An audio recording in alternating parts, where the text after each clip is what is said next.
Okay, tanggal na natin. Tatanggalin din natin to para makabit na natin yung carburetor and then yung rotator.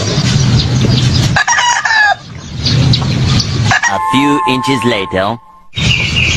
So pag nagpitan yan, hindi na siya tatama. Pag ganyan yan. Nagpitan natin yung mga tornilyo niya. Hindi natin kakalimutan to. Kailangan ulit natin ng nut tsaka bolt. Nakakabit natin sa likod niya.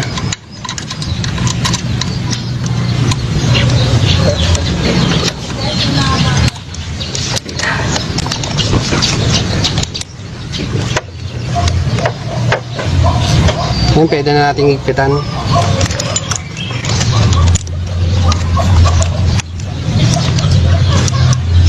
Yan, simpleng-simple lang pagkakabit natin. Yung rotator, nandyan na. So, hindi na siya tumatama. Kasi pag walang rotator, tatama itong ilalim na ito dito. Kasi nga, walang rotator.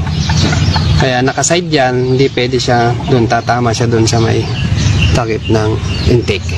Okay na yan. Testing na natin. Yan, padyakan natin.